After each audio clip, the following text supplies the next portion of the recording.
Assalamualaikum warahmatullahi wabarakatuh. Bismillahirrahmanirrahim. Innal hamdalillah nasta'inuhu wa nastaghfiruhu wa nu'minu bihi wa natawakkalu 'alaihi wa na'udzu billahi min shururi anfusina wa min sayyiati a'malina. May yahdihillahu fala mudilla lahu wa may yudlil fala hadiya lahu. أشهد أن لا إله إلا الله وحده لا شريك له وأشهد أن سيدنا محمدا عبده ورسوله لا نبي بعده. اللهم صل وسلم على سيدنا محمد وعلى آل سيدنا محمد والتابعين لهم بإحسان إلى يوم القيامة. أما بعد، قال الله تعالى في كتابه الكريم: أعوذ بالله من الشيطان الرجيم. بسم الله الرحمن الرحيم. شهر رمضان الذي أنزل فيه القرآن هدى للناس وبينات من الهدى والفرقان فمن شهد منكم الشهر فليصمه ومن كان مريضا أو على سفر فعدة من أيام أخر يريد الله بكم اليسر ولا يريد بكم العسر ولتكملوا العدة ولتكبروا الله على ما هداكم ولعلكم تشكرون. Yang saya muliakan para ulama, para ustadz, ustadzah, para sesepuh desa, ya, para ketua RW, ketua RT, semuanya yang saya muliakan, saya hormati. Kita bersyukur Allah Subhanahu wa Ta'ala masih mengumpulkan kita di tempat yang mulia, di masjidnya Allah, dalam keadaan thalabul ilmi. Bapak-bapak yang dimuliakan Allah dan ibu-ibu yang dimuliakan Allah Subhanahu wa Ta'ala, tanggal berapa sih nuzulul Quran? Ada yang mengatakan tanggal 17. Dalam riwayat Imam Ahmad, nuzul Quran itu tanggal 25 Ramadan, malam ke-25. Mana yang benar? Malam 17 atau malam ke-25? Ya, sedangkan di dalam Al-Quran pun tidak dijelaskan secara eksplisit, Pak. Inna anzalnahu fi lailatul qadar. Inna anzalnahu fi lailatin mubarakah. Tidak disebutkan juga tanggal 17-nya, pokoknya di malam Lailatul Qadar atau malam yang berkah. Malam Lailatul Qadar kan umumnya itu 21 ke atas. Tapi mayoritas ulama mengatakan bahwa nuzul Quran itu malam ke-17. Kalau kemarin guru saya menjelaskan, Ustaz Abdul Rahim dari Temboro, beliau membaca suatu kitab bahwasanya nuzul Quran malam ke-17 itu di mana Rasulullah mendapatkan wahyu pertama di Gua Hira itu malam ke-17. Walaupun versinya banyak. Adapun masalah 17-25 sebenarnya itu tidak perlu diperdebatkan. Ya. Pokoknya kita yakini menurut ulama malam 17 kita ikuti. Ada yang mengatakan malam 25 enggak masalah. Cuman kita tahu bahwasanya Al-Quran itu diturunkan ke bumi melalui 3 tahapan. Yang pertama, Al-Quran diturunkan oleh Allah sekaligus ke Lauhul Mahfuz. Yang kedua, Allah Subhanahu wa Ta'ala menurunkan dari Lauhul Mahfuz ke Baitul Izzah, yaitu langitnya dunia. Nah, di Baitul Izzah diturunkan kepada Rasulullah SAW selama 20 berapa tahun, Pak? 23 tahun. Selama Nabi menjadi Nabi dan Rasul, ya. Nabi menjadi Rasul berapa tahun? Usia berapa Nabi diangkat menjadi Nabi? 40. Rasulullah meninggal usia berapa? 63. Berarti berapa tahun? 23 tahun. Sekitar 22 atau 23 tahunan. Jadi 3 kali penurunan. Sedangkan yang diturunkan kepada Rasulullah ini turunnya berangsur-angsur, Pak. Ayat pertama apa? Wahyu pertama yang Allah turunkan kepada Rasulullah apa? Iqra bismi rabbikal ladzi khalaq. Harus disempurnakan satu ayat. Karena ketika Jibril alaihi salatu wasallam datang kepada Rasulullah sallallahu alaihi wasallam di Gua Hira, Pak. Ya Rasulullah, aku Jibril, engkau adalah utusan Allah. Kemudian Jibril mengatakan, ya Muhammad, Iqra. Nabi mengatakan, ma ana biqari. Saya tidak bisa membaca. Dan memang betul, Pak, tidak bisa membaca itu ya tidak bisa membaca. Dan ini bukan kekurangan bagi Nabi, justru kelebihan, Pak. Karena Nabi tidak bisa membaca, maka pasti apa yang disabdakan oleh Nabi yang masih benar. Karena kalau Nabi bisa membaca, bisa jadi ini dapat referensi bacaan-bacaan menjiplak Nabi. Tapi tidak. Jadi kelebihan Nabi tidak bisa membaca. Maka Jibril alaihissalam mendekap Nabi SAW. Ketika Nabi mendapatkan dekapan dari Jibril, Nabi itu sesak nafas, Pak. Lengap, bahasa Sunda nama. Ya Muhammad, iqra. Ma'an Nabi Qori, saya tidak bisa membaca. Didekap lagi. Bahkan kata Nabi, yang kedua dekapannya itu sampai seakan-akan mau mati. Nabi Muhammad sampai mau meninggal mendapatkan dekapan dari Jibril alaihissalam. Ya, jadi seterusnya itu begitu, Pak. Setiap Nabi mendapatkan wahyu, itu Nabi berat. Ketika itu Madinah sedang dalam cuaca sangat dingin, bahkan di bawah 10 derajat, Pak.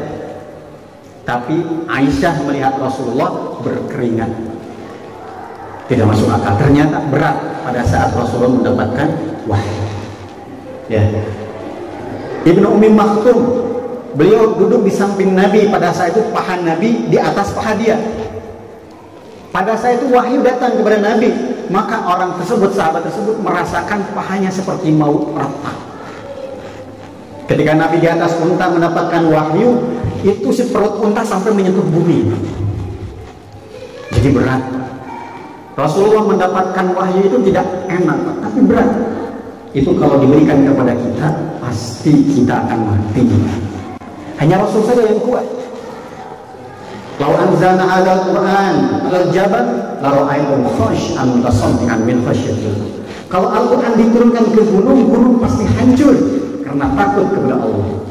Kalau kita pasti hancur juga. Tapi orang yang kuat hanya Rasulullah, makanya Rasulullah bisa menerima wahyu. Bapak Ibu yang dimuliakan Allah Subhanahu wa taala, Nabi begitu besar perjuangan yang menerima wahyu ini selama 23 tahun. Kalau dalam Al-Quran ada 6.666 ayat, berarti berapa kali Nabi merasa berat. Artinya bagaimana? Kalau kita ini merasa memuliakan Rasulullah, maka seharusnya kita membaca Al-Quran, memuliakan Al-Quran. Kenapa? Tidak mudah Nabi mendapatkannya.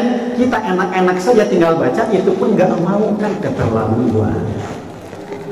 Allahumma sholli wa sallim wa barik. Bapak yang dimuliakan Allah Subhanahu wa taala, Al-Qur'an banyak sekali keagungannya. Apa saja di antara kehebatan Al-Qur'an? Di antara kehebatan Al-Qur'an, pertama, Al-Qur'an adalah mukjizat terbesar di antara yang besar. Seluruh mukjizat Rasulullah ini lebih mulia daripada mukjizat-mukjizat Nabi yang lalu. Nabi Musa contohnya apa? Nabi Musa bisa apa? Bisa membelah lautan. Rasulullah bisa membelah bulan. Nabi Musa bisa mengeluarkan air di tongkatnya. Rasulullah bisa mengeluarkan air di jarinya. Nabi Isa bisa menyembuhkan orang sakit dengan sekali menyentuh. Al-Masih artinya menyentuh. Orang buta disentuh sembuh. Orang lumpuh disentuh sembuh. Rasulullah, Pak, ketika ada satu sahabatnya di perang Badar, Pak, matanya itu keluar sampai menggelantung begitu. Kemudian Rasulullah SAW pegang, dimasukkan lagi, diusap, langsung sembuh. Bahkan sahabat yang mengatakan, ini rasanya mata saya lebih sehat daripada sebelum perang. Mujizat-mujizat yang visualnya ini lebih keren, Pak, lebih hebat daripada Nabi terdahulu. Apalagi Al-Qur'annya, mujizat terbesar di antara yang terbesar. Apa bedanya Al-Quran dengan mukjizat yang lain? Kalau Al-Quran ini mukjizatnya itu bukan hanya sekedar visual, Pak. Tahu visual, Pak? Visual itu bisa nampak, bisa dilihat. Ketika Nabi Musa bisa membelah lautan, maka para sahabatnya pada saat itu Hawariyun melihat, atau Bani Israel, engkau betul Nabi bisa membelah lautan, tapi bisa ditiru nggak oleh umatnya? Nggak bisa. Nabi Isa menyembuhkan orang sakit, bisa ditiru nggak oleh umatnya? Tidak bisa. Itulah visual. Tetapi kalau Al-Quran ini sifatnya auditori. Dia bisa ditulis, bisa didengar. Yang namanya auditori ini bisa diwariskan. Sampai kapan? Sampai hari kiamat. Itu bedanya mukjizat yang dulu dengan mukjizat Al-Quran. Makanya mukjizat Al-Quran adalah mukjizat yang paling besar, terbesar, tidak ada yang bisa menandinginya.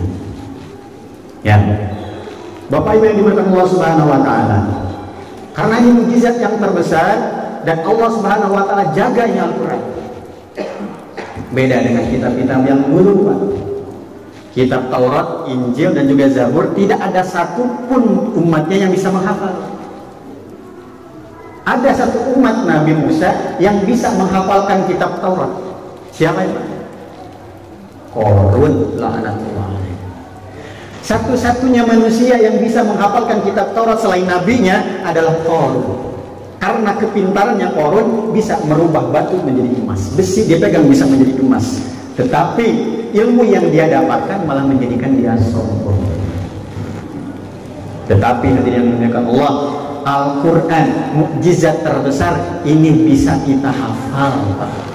Sekarang orang menghafal Al-Quran di mana-mana banyak. Bahkan di daerah kita juga kan ada pondok-pondok tahfidz, rumah tahfidz dan sebagainya. Kenapa? Karena Allah permudah. Dan orang yang menghafal Al-Quran karena dia menghafalkan mukjizat terbesar, apa pahalanya, Pak? Pahalanya Allah akan berikan kemuliaan kepada ibu bapaknya. Bukan kepada si anak yang menghafalkannya, tapi kepada ibu bapaknya. Allah akan berikan suatu mahkota yang mana cahayanya lebih bersinar daripada matahari. Kabayang itu, Pak. Di luhur nanti Masjid Al-Quran aya lampu neon 10 watt, caangna kumaha mereka. Ini lebih bercahaya daripada matahari. Dan Allah Subhanahu Wa Taala pada saat itu mengumpulkan seluruh manusia di alam mahsyar. Dari zaman Nabi Adam sampai manusia terakhir berkumpul. Orang-orang yang menghafal Al-Quran ditanya, mana ibu bapakmu? Maju ke depan. Kemudian Allah mengatakan, muliakan orang ini karena anaknya menghafal Al-Quran. Kalau orang, Pak, nanti di akhirat dia dimuliakan oleh Allah sudah cukup sebenarnya. Kita dimuliakan oleh Allah, diridhoi oleh Allah cukup, Pak. Sudah dapat surga, Pak. Tapi ini bukan hanya sekedar dimuliakan Allah. Allah menyuruh seluruh manusia hormati orang ini karena anaknya menghafal Al-Quran. Masih ada kesempatan, Pak. Bukan untuk kita, tapi untuk anak-anak. Insya Allah menghafalkan anaknya, Pak. Menitipkan anaknya ke pesantren, insya Allah. Cuma 3 tahun saja. Menghafal Al-Quran itu mudah. Yang susah itu paling menjaganya saja. Bagi orang yang otaknya normal, gak pinter-pinter banget, itu cuma 3 tahun insya Allah hatam Al-Quran. Dia bisa menghafal 30 juz. Ya. Bahkan orang yang bebal, yang otaknya susah, itu 6 tahun bisa menghafal Al-Quran. Artinya bagaimana? Allah betul-betul permudah. Tinggal titipkan anak kita ke pesantren tahfidz Al-Quran, insya Allah 3 tahun, 4 tahun dia jadi hafidz Al-Quran. Dilanjutkan nanti kuliahnya ke UGM, ke UP, ke UNPAD, ya. Yang penting anak kita hafidz dulu. Supaya apa? Dari tabungan nanti kita di akhirat. Amin ya Allah. Kemudian yang kedua, hebatnya Al-Quran, dia adalah termasuk salah satu kitab suci. Suci, Pak. Kitab suci ada berapa? Ada berapa? Ada 4. Ya, Zabur, Taurat, Injil, Al-Quran. Bedanya dengan Al-Quran apa? Ketiga kitab suci yang terdahulu ini sampai sekarang tidak tahu mana yang asli. Makanya kita boleh nggak membaca kitab Taurat atau Injil? Ya, tidak boleh, Pak. Bahkan Sayyidina Umar pernah membawa satu kertas kitab Taurat, ya, satu kertas, hanya ingin menanyakan, ya Rasulullah, ini betul nggak firman Allah? Rasulullah langsung marah. Kenapa? Seakan-akan Rasulullah mengatakan engkau tidak cukup dengan Al-Quran, Umar. Kenapa kita nggak boleh membaca kitab Taurat, Injil dan Zabur? Ditakutkan, Pak. Kan orang yang mengkufurkan ayat Allah, mengkufurkan firman Allah, walaupun satu ayat, maka dianggap kufur. Saya tidak percaya sama ayat ini, dia kufur. Kalau dia membaca kitab Taurat atau Injil, kemudian kita meyakini, oh ini ternyata ini yang pasti ayat Allah, ternyata itu yang sudah dirubah, rusak akidah kita.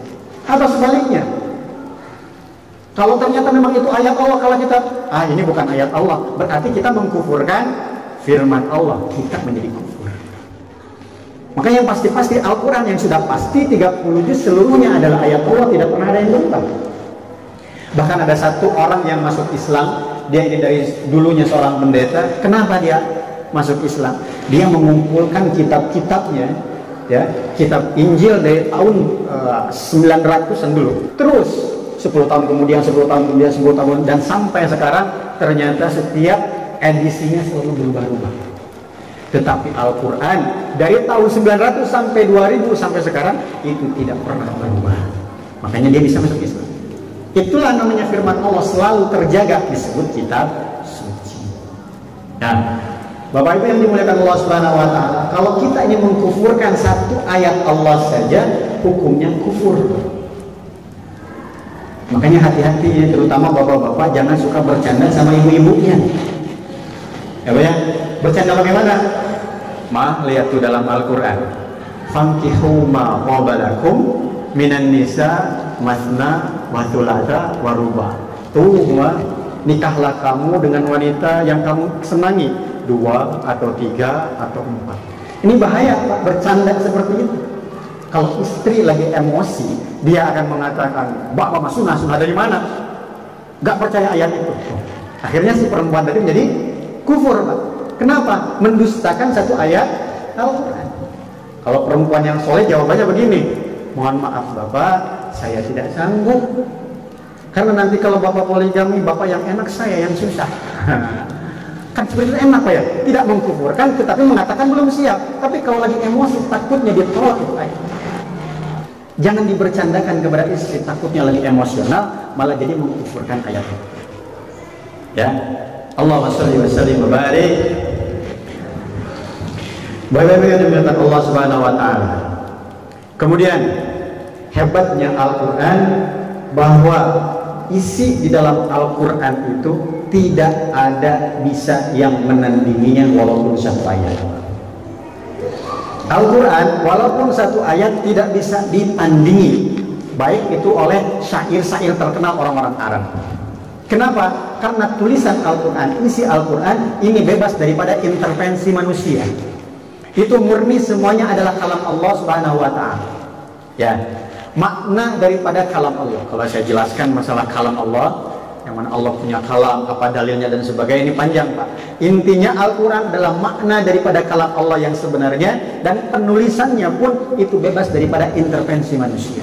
Makanya Allah Subhanahu wa taala membuat Rasulullah menjadi orang yang ummi, tidak bisa membaca. Supaya apa? Supaya semakin murni bahwa Al-Quran tidak ada campur tangan atau jiplakan dari yang lain. Ya. Kemudian Bapak Ibu yang dimuliakan Allah Subhanahu wa taala, isi Al-Quran juga bahwa di dalamnya itu semuanya mengandung hidayah. A'udzubillahi minasyaitonirrajim. Bismillahirrahmanirrahim. Syahrul Ramadanil ladzi unzila fihil Qur'an. Pada bulan Ramadan Allah Subhanahu wa taala menurunkan Al-Quran. Hudan linnas. Bahwa Al-Quran ini adalah petunjuk bagi manusia. Ini pasti, Pak. Dan bukan hanya sekedar petunjuk, dia pun wabayyinatun minal huda. Petunjuknya itu dijelaskan lagi oleh Allah. Di dalam Al-Quran sudah dijelaskan bahwasanya konsekuensi orang yang minum arak seperti apa, ya, orang yang berzina seperti apa, orang yang memakan riba seperti apa, orang yang melaksanakan amal soleh seperti apa. Itu semuanya sudah ditulis, Pak. Kehidupan manusia supaya bisa bahagia di akhirat. Dan sebelum di akhirat dia pun bahagia di dunia. Bagaimana caranya? Semua sudah tertulis dalam Al-Quran. Masalahnya hadirin, apakah kita mau mengamalkan isi Al-Quran atau tidak? Karena sudah pasti orang yang mengamalkan Al-Quran ini pasti bahagia, Pak. Sebelum di akhirat dia akan bahagia dulu di dunia. Yang mana Al-Quran ini sebagai petunjuk pedoman hidup, dia bisa merubah manusia yang dulunya dia ini orang yang jahil, orang-orang yang mungkin dia tidak pernah ibadah, bisa menjadi berubah. Orang yang dulunya jahat bisa menjadi baik. Cuman kadang-kadang kita ini meragukan, emang masih bisa di zaman sekarang Al-Quran merubah manusia menjadi baik? Bisa nggak, Pak? Pasti bisa. Karena kalau kita lihat zaman dulu, Al-Quran diturunkan zaman kapan? Zaman jahiliyah. Di zaman jahiliyah saja orang-orang itu dalam keadaan sangat terpuruk. Sekarang sudah tersebar Pak ya, yang namanya judi online. Judi-judi banyak sekali di mana-mana. Tapi pernah nggak sekarang orang judi membelah perempuan yang sedang hamil? Ya, lagi berjudi nih. Ayo, itu anak yang di dalam kandungan si ibu itu laki-laki atau perempuan? Laki-laki, perempuan. Oh, sejutaan yuk, ayo sejutaan. Datang ke eta ibuna, disembelih nanti dibunuh, kemudian dibelek si perutnya, laki-laki atau perempuan. Ada nggak zaman sekarang? Zaman dulu ada. Jahiliyah banget. Berhala, Pak. Berhala itu bukan di tempat sembunyi-sembunyi, di depan Ka'bah. Ya, arak itu di depan-depan, Pak. Bahkan ketika Rasulullah SAW mengharamkan arak, itu satu kota Mekah bau arak, Pak. Itu jahiliyahnya luar biasa. Tapi dengan datangnya Al-Quran, Allah rubah sikap-sikap yang jahiliyah menjadi orang-orang yang baik. Apalagi di zaman sekarang. Maka pasti kalau di zaman sekarang ini kita akhirnya menemukan Allah Subhanahu Wa Taala mengamalkan isi Al-Quran akan merubah kita menjadi baik dan insya Allah akan bahagia di dunia dan juga di akhirat. Bukan insya Allah Pak, pasti. Masalahnya kita mau nggak amalkan Al-Quran? Ada hese Ustaz, macana ngerti kenana mudah Pak. Sayyidina Umar dulu adalah orang yang paling jahat. Salah satu orang yang ingin membunuh Rasulullah SAW. Kenapa beliau bisa masuk Islam? Salah satunya datang ke rumah iparnya sedang membaca Al-Quran. Membaca Al-Quran, Toha ma anzalna 'alaikal Qur'ana litashqa. Kami turunkan Al-Quran kepadamu bukan untuk memberatkan, tetapi Al-Quran ini ringan. Jadi masalah kenapa kita susah? Karena kita mungkin salah gurunya. Ya. Naudzubillah Pak. Al-Quran ini diturunkan selama 23 tahun. Karena 23 tahun lamanya berarti menunjukkan bahwa untuk memahami Al-Quran ini tidak mudah. Harus betul gurunya. Karena untuk memahami tafsir Al-Quran itu minimal ada 15 ilmu yang dikuasai. Yang dikuasai Pak, bukan pernah membaca, bukan, tapi menguasai 15 ilmu. Apa saja ilmunya? Ilmu sorof, ilmu nahu, ilmu balaghah, mantiq, nuzul Quran, asbabun nuzul, ilmu badi', ya, ilmu bahasa, ilmu lughah dan sebagainya. Ada 15 ilmu yang wajib dikuasai, bukan pernah baca saja. Jadi jangan sampai hanya sekedar berdasarkan terjemahan Al-Quran kemudian dilogikakan oleh otak kita. Jadi boleh nggak kita baca tafsir Al-Quran? Boleh. Kalau kita membaca tafsir Al-Quran, kita bukan menafsirkan Al-Quran, tapi kita membaca penafsiran orang yang alim. Contohnya kita membaca tafsir Ibnu Katsir. Berarti ini penafsiran Syekh Ibnu Katsir. Kita boleh membacanya dan juga penafsiran bukan kita menafsirkan sendiri. Kalau kita membaca Al-Quran dari terjemahannya saja, kemudian kita tafsirkan dengan otak kita sendiri, nah itu yang tidak boleh kalau tidak menguasai 15 ilmu. Hadirin yang dimuliakan Allah Subhanahu Wa Taala, inilah hebatnya Al-Quran. Subhanallah, ya. 23 tahun dalam keadaan kesusahan diberikan kepada kita tinggal baca. Kalau ingin menafsirkan, tinggal baca buku tafsirnya. Benar nggak Pak? Itu mudah. Hudan lillah, dia ini sebagai pedoman atau petunjuk bagi manusia. Ada di sini yang dulu pernah istikharah, Pak? Pernah istikharah pakai Al-Quran nggak? Dia ini sebagai petunjuk untuk manusia. Maka kalau bapak-bapak istikharah setelah 40 hari istikharah belum menemukan jawaban juga, buka Quran, Pak. Di antaranya saya dulu, Pak, waktu saya mau menikah dengan istri saya yang sekarang ini, saya istikharahnya sampai 40 hari. Karena saya ta'aruf, kemudian istikharah 40 hari. Di dalam istikharah itu dimimpiin tidak, cuma ada perasaan-perasaan saya maju, gitu ya. Lanjutkan. Cuma agak sedikit ragu nih. Maka saya konsultasi dengan ulama, kemudian orang itu mengatakan coba, ini ulama besar Pak, memberikan warisan ini, kamu buka Al-Quran sembarangan atau bebas ya, di situ kamu lihat hurufnya ada berapa. Kalau huruf kho-nya lebih banyak daripada huruf shin, lanjutkan. Tapi kalau shin-nya lebih banyak daripada huruf kho, jangan dilanjutkan. Jadi bapak-bapak buka Al-Quran nih, kalau setelah istikharah, tapi 40 hari dulu Pak. Untuk istri cuma 3 hari ya. Ya kan untuk hidup yang lama, maka istikharahnya ya agak lama Pak, sampai betul-betul yakin. Gak yakin juga setelah sholat istikharah 40 hari, sediakan Al-Quran, kemudian bismillahirrahmanirrahim, buka. Nah, lembaran tersebut dihitung huruf kho dengan huruf shin. Kalau kho-nya lebih banyak, lanjutkan, berarti khair. Kalau shin-nya banyak, berarti syarrun, jelek. Ya. Atau bisa juga ada satu ulama juga nih, dia dalam keadaan terpuruk, dia istikharah. Ketika istikharah, apakah lanjut nikah atau tidak? Ini tidak menghitung kho dan shin-nya, tapi dia buka sembarangan ayat, kemudian dia melihat satu ayat, kayaknya ini menunjukkan saya harus lanjut. Itulah Pak, ketika kita dapat masalah, selesaikan dengan sholat, seakan-akan kita sedang berbicara kepada Allah. Alhamdulillahirrahmanirrahim.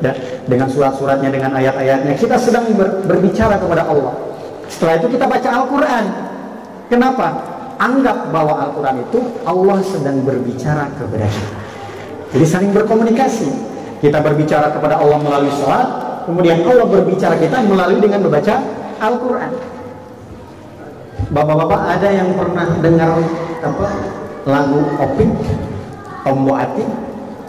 Tombo Ati ada 5 perkaranya. Yang pertama, baca Quran dan maknanya. Sholat kemudian baca Quran dengan terjemahannya, jangan ditafsirkan, hanya sekedar membaca saja Pak. Itu pasti menjadi obat hati. Masalahnya kita pernah nggak ngapalin seperti itu Pak? Ada yang pernah Pak? Ada yang pernah aja? Dapat masalah, kemudian sholat hajat, sholat tobat, baca Al-Quran dan juga terjemahannya supaya hatinya tenang. Ada? Pernah Om Yudi? Belum Mas. Insya Allah diamalkan Pak. Ini Pak sudah jelas Pak, orang yang membaca Al-Quran dengan terjemahannya pasti tenang hatinya. Kalau baca Al-Quran yang sekedar tadarus itu dapat pahala jelas, tapi ketenangan tidak sedapat dengan orang yang membaca dengan terjemahan. Oh, dengan terjemahannya itu adem gitu ya, kita rasakan Allah sedang berbincang kepada kita. Allahumma shalli wa sallim wa barik. Nah, bapak-bapak yang dimuliakan Allah Subhanahu wa Ta'ala, sekarang malam 16 ya, besoknya kita akan mengamalkan dengan membaca Al-Quran. Kita peringati ini malam nuzul Quran dengan sebaik-baiknya. Cuman sayang kalau hanya sekedar mendengarkan ceramahnya saja, betul Pak? Percuma tidak? Tidak, jelas. Ya, kita bersyukur dengan majelis ilmunya saja, dengan kita duduk-duduk di sini. Suatu ketika Pak Rasulullah SAW dengan duduk dengan para sahabat, Rasulullah mengatakan orang yang duduk dalam majelis ilmu, ketika dia pulang dari majelis ilmu membaca kifaratul majelis, maka Allah langsung yang mengatakan kumu maghfurullah, berdirilah kalian dalam keadaan dosa-dosa kalian diampuni. Maka ada satu sahabat yang protes, ya Rasulullah, ada kan orang yang duduk di sini kan cuma datang cari beseknya doang ya. Ada katanya, ada yang datang ke sini daripada di rumah mendingan di masjid sambil ngantuk-ngantuk juga, sambil pengen istirahat. Ada yang begitu? Kemungkinan ada. Maka sahabat ini protes, ya Rasulullah, yang duduk di sini semuanya tidak niat mencari ilmu. Kata Rasulullah, itu pun dianggap akan diampuni dosanya. Maka kita di sini Pak, yakini Pak, nanti bubar dari sini Allah Subhanahu wa Ta'ala mengampuni dosa-dosa kita. Makanya memperingati nuzul Al-Quran dengan diadakan majelis ilmu seperti ini tidak cuma-cuma Pak, gitu ya. Soalnya Pak, kira-kira kita sholat obat sehari berapa kali? Om ini berapa kali? 1 hari sekali ya? Tiap hari? Ada yang seminggu sekali?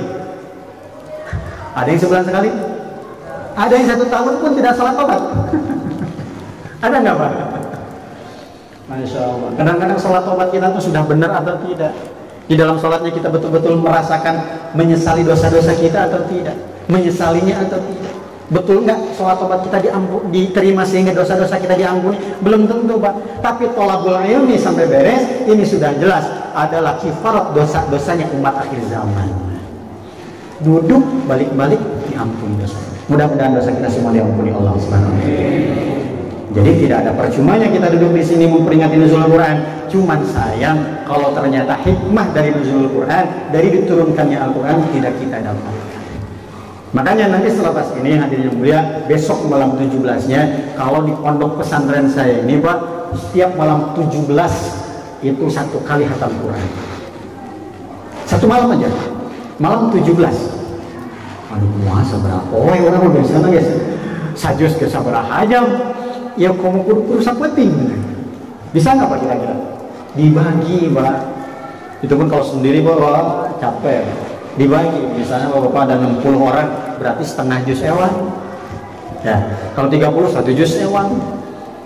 Jadi kalau lebih banyak semakin baik, dibagi saja sehingga hatam satu malam Al-Quran, mengkhususkan malam nuzulul Quran. Ya, jadi tadarus ini penting, Pak. Khususnya di bulan Ramadan. Imam Syafi'i itu setiap hari menghatamkan Al-Quran. Setiap hari, Pak. Kalau bulan Ramadan sehari 2 kali. Berarti satu bulan 60 kali khatam Quran. Orang katanya kita madhab Syafi'i tapi nggak ngikut Imam Syafi'i. Oh ya, Allah. Ya minimalnya kita menunaikan haknya Al-Quran. Apa hak Al-Quran? Kalau hak berarti beda dari kewajiban, Pak ya. Kalau wajib kalau tidak dikerjakan kan dosa. Kalau hak ya minimal kita harus memuliakan Al-Quran haknya. Apa hak Al-Quran? Hak Al-Quran adalah dihatamkan setahun berapa kali? Berapa kali? 2 kali. Karena ulama, orang yang menghatamkan 1 tahun 2 kali ini termasuk orang yang paling pelit.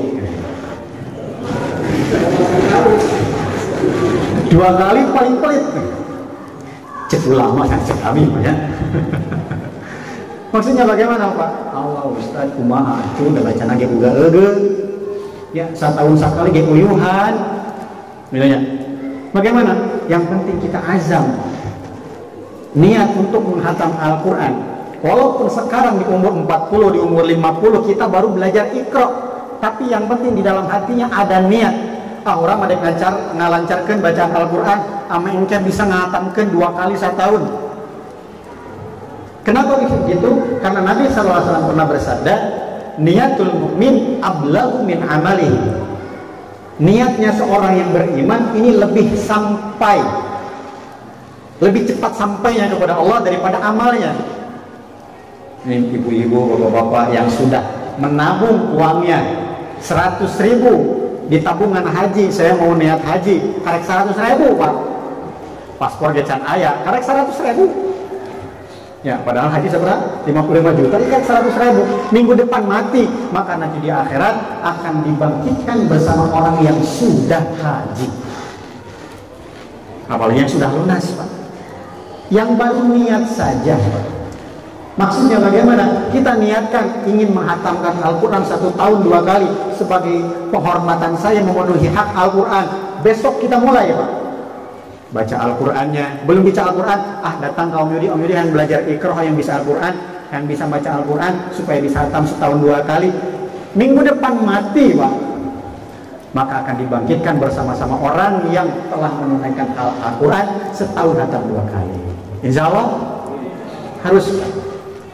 Ustaz Na'abud maca anu dimaksud mengamalkan Al-Quran adalah membaca isinya kemudian diamalkan atau diberlakukan dalam kehidupan sehari-hari. Betul, Pak. Tapi bagaimana kita mau mengerti kalau kita tidak membaca? Benar ya? Maka minimal dalam baca. Sok padilana orang baca Al-Quran, Pak. Nabi SAW bersabda, setiap bacaan Al-Quran 1 hurufnya dibalas 10 kebaikan. Pahalanya itu seperti 10 kebaikan. Maka para sahabat, bagaimana dengan alif lam mim ya Rasulullah? Alif lam mim berapa huruf? Kira berapa? 1 huruf atau 3 huruf? 3 huruf. Alif lam mim. Tah sakitu wae geus 30 kebaikan. Karek muka Al-Quran na Bismillahirrahmanirrahim. Lafaz bismillah ya sabar huruf Pak? Hah? 17 18 27 itu ba, sin, mim, alif, lam, ha, alif, lam, ro, ha, mim, nun, alif, lam, ha, ya, mim. Dalam 18 kurang lebih 17, 18, 19 Pak. Dia akan B banyak. Bismillahirrahmanirrahim. Lamun misalnya ayat 17 huruf berarti 17 dikali 10 seberapa? 170 kasayan. Kira-kira bapak-bapak ayatnya ngalakukan kasayan teh tadi anjing ya. Ti subuh nu bikin kayaknya 170 kebaikan. Ayat berak lebih pasian 5.000 ya jam kerja jan. Hiji. Nah, ayah nanti tanggal dan menghalangan jalan kasih sikun 2. Ayah ini dek nyebrang dipentaskan film 170 Pak. Tapi ku baca Bismillahirrahmanirrahim nggak sebenarnya Pak. Komo lamun sajus sebenarnya sabar 1000 kebaikan kurang dapat. Maka rugi sama kurang tuh baca Al-Quran. Komo ayana bulan Ramadan Pak, di mana setiap amal ibadah dikali lipatkan. Lamun ternyata baca Al-Quran dianggap sunnah, maka akan dianggap seperti fardu pahala. Masya Allah. Maka rugi lamun orang pengawas Al-Quran. Maka malam nuzul ayat kita peringati dengan cara tolabul ilmi. Besok kita mulai mempelajari Al-Quran, membacanya sebanyak mungkin. Insya Allah. Banyak tersesah Pak belajar Al-Quran. Abi Pak kamu di tempat Abi saming ngajar bapak-bapak sehingga kia Pak umur 40 kaluhur rata-rata pangoran nanti Abi hunkul mengajar bapak-bapak hunkul ngajar kapungkur Abi nawas nanti fikih lah usah naon fikih mah ngeunaheunnya tinggal menjelaskan kaduana belajar tauhid kedalieur tauhid beresnya karena sifat kalam langsung karena belajar Al-Quran ti iqra Pak asli teman bapak-bapak huruf nun jeung ba katuker, ta jeung ya katuker. Masya Allah. Allahu Akbar. Tapi alhamdulillah 2 bulan bisa karena Al-Quran walaupun udah egeu. Asal ada kemauan Allah pasti beri jalan. Kan kadang-kadang orang sok era banyak sok isin. Era diajar Al-Quran di kumon balik di tina iqra mah. Tong isin Pak, insya Allah pasti bisa. Tinggal orang hoyong atau henteu. Tanya, bahwa mengucapkan Allah Subhanahu Wa Taala. Kembali lagi di awal penutupan terakhir. Tadi penurunan Al-Quran ada 3. Yang pertama ke Lauhul Mahfuz, yang kedua Baitul Izzah atau langit dunia, yang ketiga kepada Rasulullah SAW berangsur-angsur selama 23 tahun, dan yang terakhir sebenarnya ada 4. Apa yang keempat? Ini nuzul atau masuk atau turun ke dalam diri kita masing-masing. Ya, yang 3 itu sudah. Baitul Lauhul Mahfuz, Baitul Izzah pada Rasulullah itu sudah. Yang belum kepada yang keempat, kepada diri kita. Ini sudah masuk atau belum? Kalau belum, maka besok pas malam 17-nya kita betul-betul Pak niatkan dalam diri. Saya ingin belajar Al-Quran. Saya mau membaca Al-Quran, mau mempelajari isi Al-Quran, mau mengamalkan Al-Quran supaya apa? Supaya kita akan diagungkan oleh Allah Subhanahu Wa Taala di dunia sebelum di akhirat. Dibahagiakan oleh Allah di dunia sebelum di akhirat. Amin ya Allah ya Rabbal alamin. Sekarang benarnya dilanjutkan mah bapak-bapak kuat kene teman. Bapak-bapak kuat abi nu teu kuat. Astagfirullah. Alhamdulillah banyak penontos memperingati nuzul Quran. Mudah-mudahan tolabul ilmina urang ayeuna belajarnya sekarang kita tentang nuzul Quran, tentang Al-Quran ini bukan hanya sekedar masuk telinga kanan keluar telinga kiri, tapi mudah-mudahan masuk telinga kanan, masuk ke dalam hati dan keluar dalam pengamalan kita insya Allah. Mudah-mudahan ada manfaatnya buat diri kita semua, khususnya bagi saya. Jadi yang ngomong bagus, yang dengar juga bagus, tapi yang terbagus, yang terbaik adalah orang yang mengamalkannya. Yang betulnya murni semuanya dari Allah Subhanahu wa taala, yang salahnya murni dari kebodohan saya pribadi yang kurang mutalaah. Mohon maaf jika saya banyak menyinggungnya, ada sedikit perkataan-perkataan kasar. Mohon maaf yang sebesar-besarnya. Saya mohon ampun kepada Allah dan saya minta maaf kepada Bapak Ibu sekalian. Wallahu a'lam bishawab. Kita dengan doa kifaratul majelis. Subhanallah wa bihamdihi. Subhanakallahumma wa bihamdika asyhadu an la ilaha illa anta astaghfiruka wa atubu ilaik. Wassalamualaikum warahmatullahi wabarakatuh.